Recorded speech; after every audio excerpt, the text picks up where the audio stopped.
Yeah. Well, I really didn't even know. It was my daughter. She sent me a text yesterday.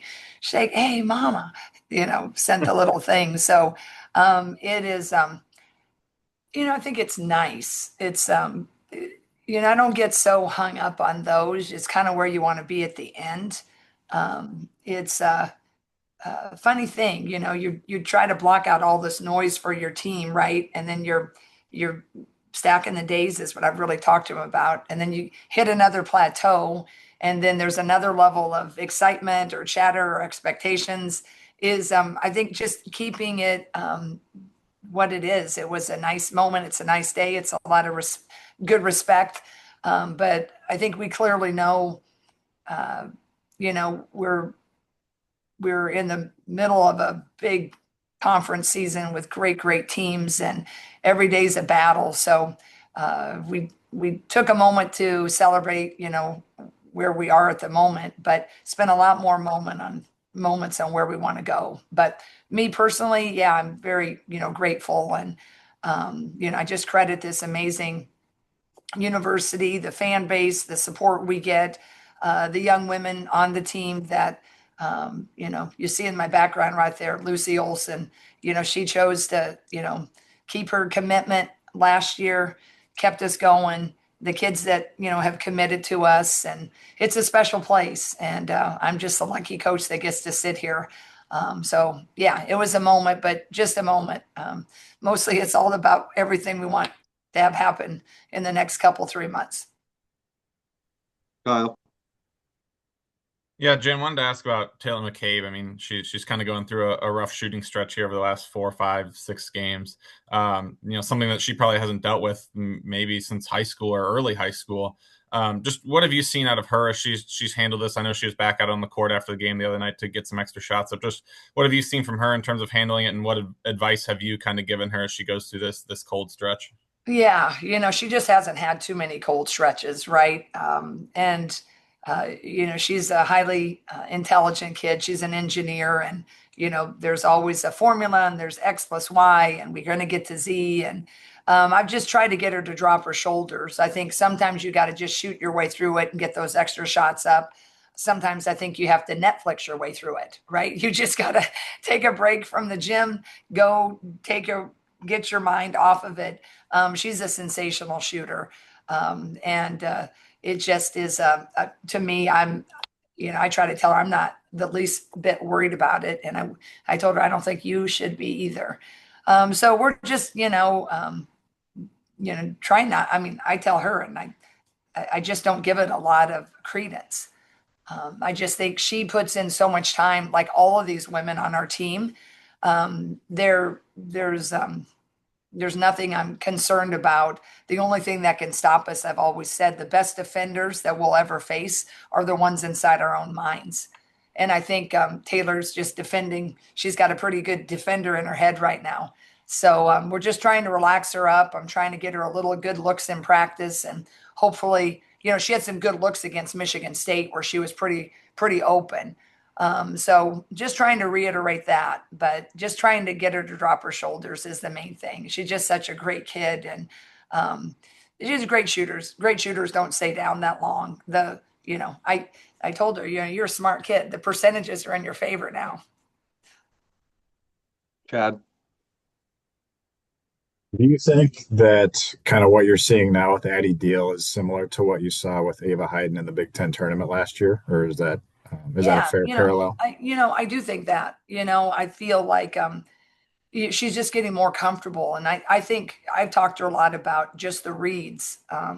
She's got a beautiful shot. She's hitting more of those shots, right, at Oregon. She can also get to the rim, but sometimes you got to really hit those outside shots to open up the lane, and they get a little bit closer. So then your ability to take that first step to get by them is a little bit easier. And I think it's just slowing down a little bit for her that she's able to make those reads a little bit more. And you get a lot more confidence as this season grows. And I think that, she's really coming in, and she's always been confident. That has been great, but just the steps to get a little comfortable with the speed on both sides of the ball. But I do think that she's trending in that direction. But like I told her, I said, I don't expect you to go 7 for 9 every night, right? And perfect on your threes after Oregon. Is just letting her play relaxed. She's coming in with this amazing amount of pressure. Everybody's got opinions. Everybody wants her to do well. So I think she's just handled it beautifully. Guards posts have to get down and they have to, establish position. They have to get the angles, read. A guard's got to establish the position with the ball handling, handle the pressure, make the right read. They got another element of handling pressure.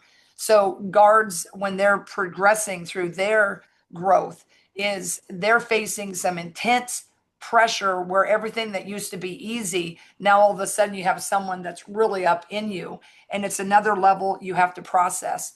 So as we continue to see better and better defenses, Addie, is handling it. She's going and developing, but those are the things. Is I just want her to continue to stay so confident and ready, but also have a joy and playing with a little more just lightness. And I think that's the big thing, that she's doing that, and she just continues to work and has always kept her nose to the grindstone. So yeah, I think that she is on that trajectory. But there's a lot of season left, and I just want her to keep doing what she's doing. And if she does that, you'll just continue to see that growth, trying to alleviate the pressure, elevate the joy. Dargan. Yeah, Jen, you've been at this long enough to know that when a team takes a 30-point loss, maybe especially a program that's not used to losing like that, they're probably going to come out next game pretty motivated. Just going over there is always a tough challenge, but what about this one is kind of most daunting with this Maryland? Yeah, I think Maryland is just a tough place to play. I think we've won there Caitlin's senior year. Brenda is an excellent coach, good colleague. She just is a great motivator on top of knowing the game.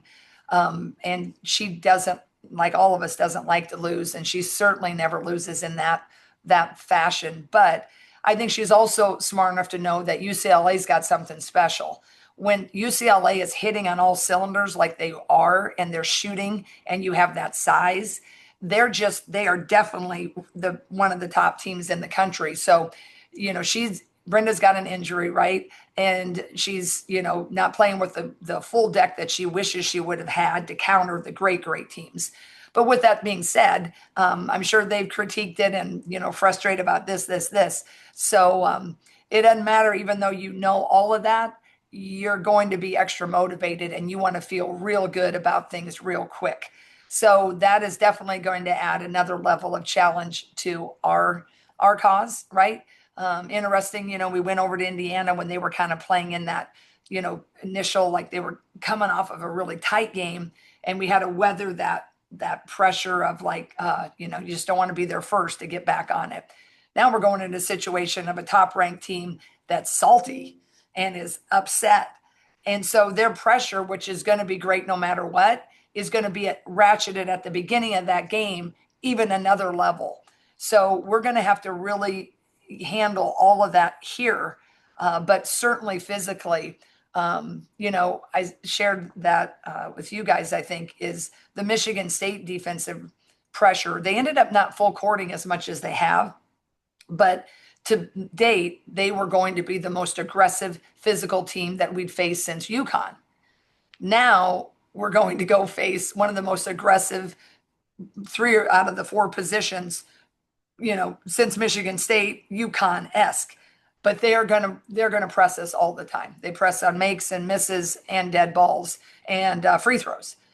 So they go from zone into player most of the time. Sometimes they go zone into zone. Sometimes they play 1-2-2. Sometimes they play a 2-3. So for a younger team than it's older, and you got a young kid leading it, that's a lot to manage. And so we're going to have to be locked in, because they change it on you like that. And right when you get over that half court line, or even before it, you're going to get trapped. It's a 3/4 court trap. So it'll be definitely a test, a whole different test than anything we've seen since Connecticut. Connecticut didn't do as much trapping. They just, really pressured you the whole way, and they did a run and jump.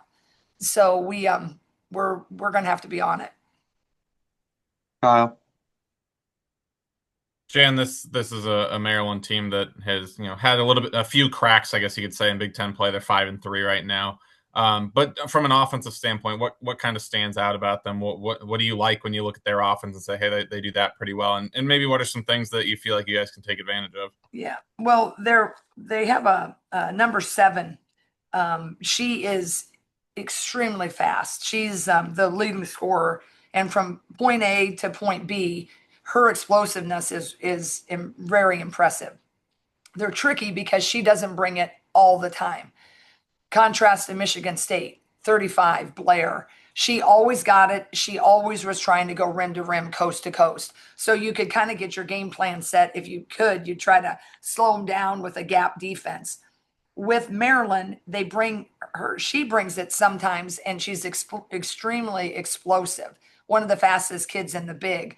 Or number 3, Addie Mack, their true point guard. She'll bring it. She can also go very fast, not as fast as 7, but she is also very efficient.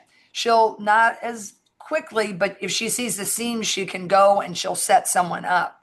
So those two pose different problems just right off the bat.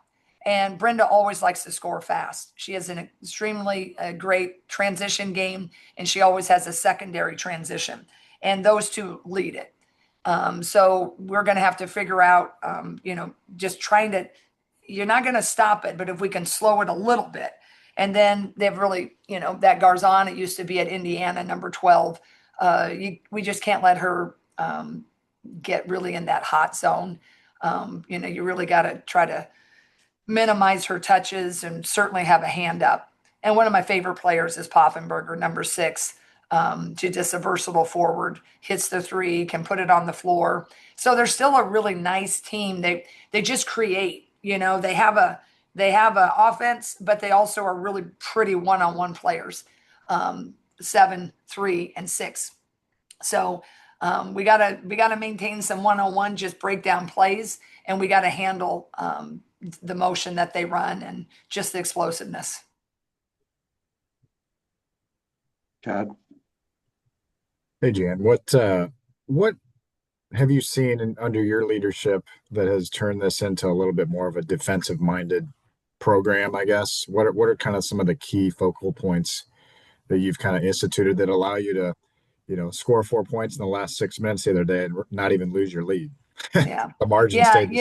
I think just you kind of have to look at your team, right? When we were, 3, 4, 5 years ago, were so heavily wired offensively, and you kind of have to decide who you're going to be and how fast you want to go and how tired you want to get people. And we've always loved offense. I still love offense. I think growing up in this state, I love 6-on-6. And my own offense. I had a great coach that let me score it a lot. But when I look at as when I took over here and just slid over chairs, I guess I thought that was an area that we could kind of equalize what we had lost with the juggernaut of offense, and certainly one of the greatest players of all time. And my staff was on board. Sean Sullivan, he's always really liked defense. He played a lot of defense when he was on our gray squad, and then our manager. So that's what was kind of fun, is when you could bring out, I hired him, and he'd been at Penn State, Pitt, and North Carolina.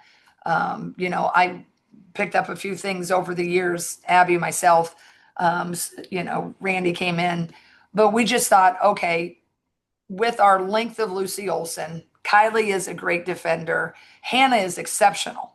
Hannah, USA basketball, she really made some key stops. She could switch on all those those smalls. So I just thought, okay, if we can get that a little bit different, then that kind of changes the narrative. And then the kids really, really bought in. you're still going to face some great teams, and you don't have always the answer. But it really is true. The defense, it just is the same everywhere. You can't get in your head and blame the rims, the ball, the courts, this or that. You can just play the D. So I think getting them to buy into that, but knowing our personnel, right? We have some really great defensive people in Kylie and Hannah. They set the tone. And that's why we could hold sometimes when our offense is a little bit inconsistent. Taylor was a little bit, surprisingly, she only hit 3 for 10. That's usually not Taylor, right? So that's what, it's nice as a coach when you can do that and hold, because then their excitement for the defense, they know how important it is. And we emphasized, we made defense a couple of years ago. We'd always had some goals, right? But we put defense, we'd always had a rebounding goal. We always wanted to win the rebounding margin, but we really put more emphasis on some defensive stops. And I think that helped change their focus.